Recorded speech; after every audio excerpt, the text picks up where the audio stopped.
Well, I'm quite moved to speak after all of you, and I think it changes a lot when we speak from different places. So I would tell a story that I've been telling in other places, but the energy here is so different.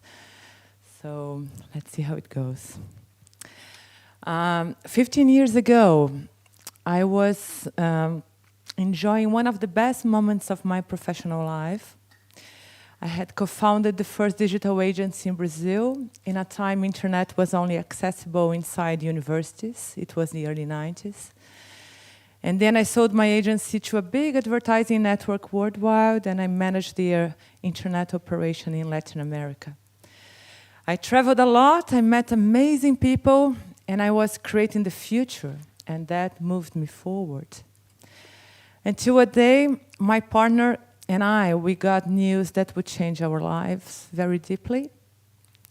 I was pregnant with my first daughter, and Lucas got a diagnosis of a very aggressive type of cancer. And the doctor said he would have only 2 years to live. And it took us many, many months going to different doctors and exams until we found out the diagnosis was wrong. He didn't have cancer. But at that time, the transformation inside us had already happened. And at that moment, we stopped living the future to live the present. And for us, the present had a name that is Santa Paz. So Lucas had a childhood dream of living aboard a sailboat. And when we thought we wouldn't have a tomorrow, we bought a sailboat and moved to live on it with our 1 year and 1 month old daughter, Clara. And now it's been 13 years since we started to navigate, and we lived on board 6 of those years. And it's been more than 2,000 days looking at the horizon. And I think it's really hard to express the impact that those days had in my life, and hopefully will have in our daughters' lives. We visited more than 30 countries. We started in England, and then I crossed the Atlantic in the 5th month of pregnancy of our second daughter. We moved to a small city in the coast of Brazil called Paraty, where we co-founded a school and got passionate about education. Then we set sail again, and we sailed to New Zealand, where we have been living for the past 4 years. And when I look back to my journey after these 13 years that I have been experiencing new ways of living and working and being, I see that the way that we look into the world invites new perspectives. So depending on the way we look, possibilities exist or they don't exist. And that's what I would like to share a little bit, how I learned to develop a way to look that sees new possibilities, even if when life brought some challenges that seemed impossible to overcome. And the first thing that I learned was the importance of silence. Because if we want to have a new way of looking, we need first to make space for it. And the sea helped me very much to find that silence. So since I was very, very young, I loved to dive. And I didn't know at that time, but when I submerged, it was as if time stopped. I was just 5, I didn't know that, but for me, the sea is my meditation. And you imagine how fast was the life of an internet pioneer at that time. My life was completely crazy. They called me ensandrecida in the agency. That is a way in Portuguese to say like crazy Sandra, something like that. So I didn't meditate at that time what I do today, but the sea quieted my mind and really showed me that meditation doesn't need to happen only when you sit still, you know. And you can find your way to do it. It can be walking, can be gardening, whatever, but we really need to make space for new ways of thinking. If we don't find silence, we won't create anything new. So that was something very important for me. And another thing is I had to sail half the world at less than 10 miles per hour to really learn how to slow down. It took me 2,000 days. I'm still in the process. But this is important. This is really, really important. I used to think that the fastest way to solve anything was to keep doing it until it is done. And now I understood that the fastest way to do something sometimes is to give it a break, to pause, and to come back when we are ready. And I heard this phrase of Martin Luther that is really resonates with me now. Like, I have so many things to do today that I will have to pray for 3 hours to be able to get it all done. And it really makes sense, you know. Slow down is something from someone that came from a 12 million people town. It is important. And another thing is, when I think of the sea, who brought the sea into my life was my father. And my father was someone that taught me a lot of things about overcoming limits. When I was born, my father had already just lost his 19-year-old son. He had also lost his first wife, love of his life, both of them through cancer. His company had failed, and he was at that time, and he still is today, the most optimistic and positive person I have ever met. 2 years ago, he had one of his legs amputated, and now he walks, he drives, he does everything by himself at 93 years old. And when I realized the importance of my father in my life, he really showed me that obstacles are opportunities for growth. And that changes completely the perspective that how we look into things. And I believe when we stop to think in what do we value in the people that come before us and the people that we love, we understand a lot about our values and about who we are. And yes, so maybe you could have a moment to reflect, you know, what do you value in the people that you love and who comes to your mind? That is important to understand who we are. So after 2 years living abroad, I got pregnant with our second daughter, and we decided to go back to Brazil. And then we moved to a small village called Paraty. It's a small historical village by the coast of Rio de Janeiro.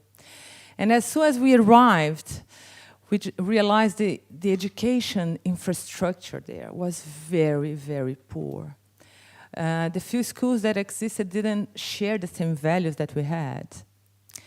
And then an amazing teacher that we met in São Paulo, Teresita, said to us, "You should start a school."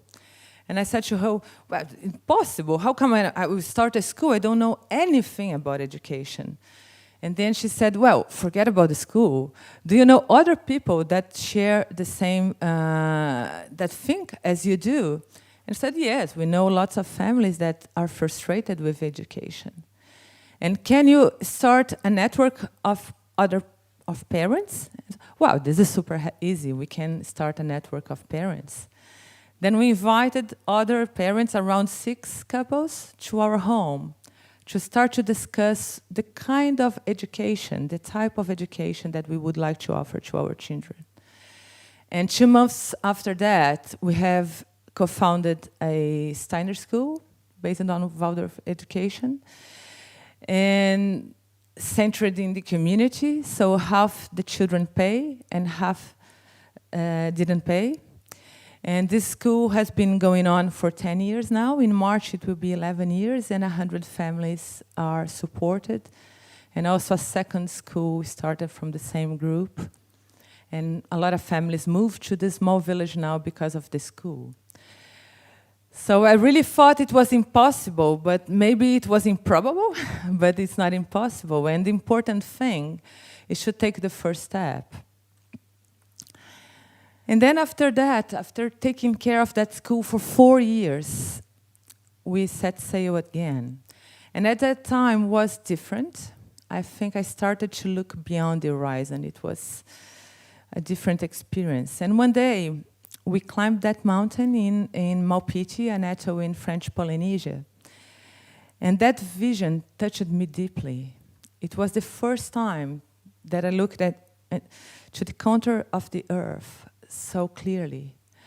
And I understood that when we look from a distance, it really changes what we understand. This is not something new. The Overview Institute studies the impact of looking at the Earth from the space for more than 50 years. And astronauts say that when you look to the Earth from a distance, all the problems that seemed huge, they disappear. And there is a willingness of taking care of the planet. And I didn't travel that far, but I could understand that when we look to the world from a distance, we can connect with what really matters.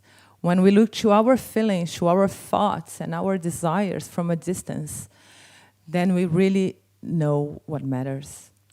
So since then, for me, I think this journey was about looking from a distance to the planet. And that was important for us. And then, things that matters can change over time. So when we arrived in New Zealand, we didn't have plans to live here. We just arrived for the cyclone season, so that is a time that you don't sail, so you have to stop. So we stopped in New Zealand. And then someone said, oh, there is a Steiner school here, you should have a look. And, oh, if it's a Steiner school, maybe the girls should learn proper English for a term. That could be nice. Oh, maybe we should get to know the country. Wow, we like the values here. We like the people. We like the nature. Maybe we should try. And because we have lived before in smaller places, we know it is not easy to find a combination of quality of life and quality of relationships with a good infrastructure for work and for education. That's not easy to find, this combination. So we thought, wow, maybe we should give it a try and live in New Zealand for a while. And after we made that decision, my father had a very serious problem of health, and I had to go to Brazil with our daughters. And I spent 3 months there, and then I realized, after seeing so many other ways of living, it wouldn't be easy to stay there with our 2 daughters in a 12 million people town.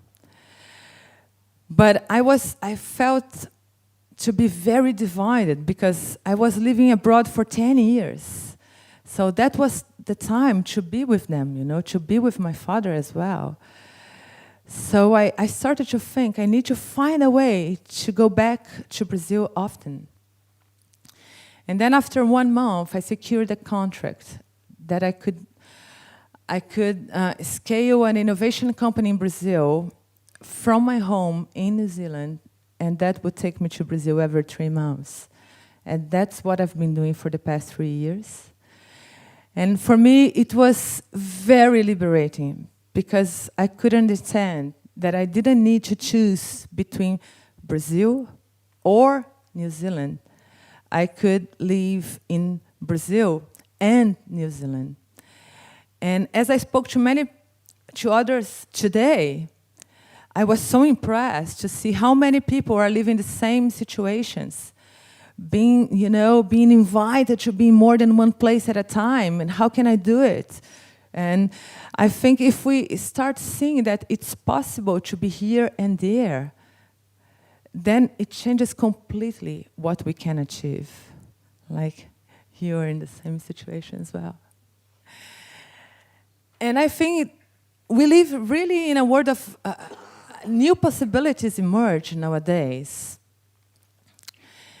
And when I first started to work remotely back in 2005, we moved to a small city, to Paraty, that was 4 hours from my hometown. But at that time, that distance was too great. And I had to go back often to deliver the work. I tried all sorts of combinations. I would go every other week, 2 weeks in one place, one in the other, every 3 weeks, all sorts of combinations. But the fact is, in 2005, we didn't have the technology, but most important, we didn't have the mindset, the culture to make that happen. And now, working from New Zealand with Brazil or with Europe or with other places, it's closer than it was 4-hour drive at that time. And so I could experience this freedom of being able to work everywhere, to be able to work anywhere to everywhere. And many of you should have similar experience. Digital nomads are increasing every day. But for me, the important thing is not that we can work everywhere. We just need a good internet connection. We need to have discipline. And we need to have reputation with people that trust us, that we will deliver the work wherever we are. These are the ingredients. And we have the freedom. But for me, it's much more profound than that. Because when geography is not the limitation, it changes everything. It really changes. And that's the big question for me right now, because I have lived in smaller places. And I know it can be hard to find work, meaningful work. But I also lived in big cities. And I know it's very hard to have the mindset, to have the headspace, to really understand what matters. So for me, how can we take the best out of the two places? How can we help shape a future that is sustainable? Because I think this is crucially important. We won't find the answers in New York, in São Paulo. We won't find the answers in these places because the rhythm of life in this place doesn't allow us to have meaningful connections, to have enough time, to have enough headspace to understand what is really important. So for me, this is a crucial question. And that's why this gathering for me and New Zealand is so important. And why, for me, the combination of places is what makes me complete. Because I really need to be close to my family, my culture, my origin, the creativity of Brazil, the innovation that I have there. But I'm not complete if I'm there because I don't have the center, I don't have the headspace, I don't have the community life that can help me understand what matters. And here, I really I think different from New Zealand. I really think different from New Zealand. I realize different things. I am able to achieve different things. But if we don't find a way of not working in New Zealand, because people ask me all the time, yesterday 2 different people asking me, how can you live in a small city? How can you do it? What is the secret? And for me, the secret is to work from New Zealand with the world. It's not to work in New Zealand, it's to work from New Zealand. And I think it can be a small change, but it changes everything. So that's how I see myself now, someone that works from New Zealand, but with the world. And so from New Zealand, because this place makes a difference in the way we think. Here we have the right environment to really create what matters in the world. But if we can create solutions that can go to the world, it's not that we are just thinking in global solutions. I totally agree that we need to live locally, to have this community spirit. But we need to spread this with the world so it's sustainable as well. And so it has the impact that we want as well. So for me, this makes a lot of difference. And maybe we can talk later on about it as well in the session in the afternoon, what it really means. And the important for me, being here now is that I believe the future is the present we create. And when I look back into my life, everything I learned by doing, everything happened. I didn't plan. I am from Brazil. Brazilians, we first act and then we think. It's completely different from the Germans that think in every detail and the last thing that they do is the action. So we are completely the opposite. We first do and then we think. So I never planned. Everything that happened in my life just happened. But when I look back and I think, wow, this is amazing that we can really create today what we want to see tomorrow. And I think that's why I think it's so crucially important the moment that we are living now with the Edmund Hillary Fellowship. Because it is huge when a country decides to create a new kind of visa, to create a whole infrastructure to support entrepreneurs to come to this country, to address world challenges. This is huge. This is really means a lot. And for me, that vision was one of the reasons why I decided to stay, because I really want to create things that can make a difference. And so I think this is a very important moment that we live in. And I really would like to ask you to think about which future would you like to create, and which future can we create together. So in this afternoon, we'll have an opportunity to have a circle, a one-on-one conversation. And I'm very interested to know other stories of people. What are the challenges that others faced when geography is not a limitation, when, working in different places, how to make it sustainable. Because I think if we can create a sustainable way, then it can make a difference. Thank you.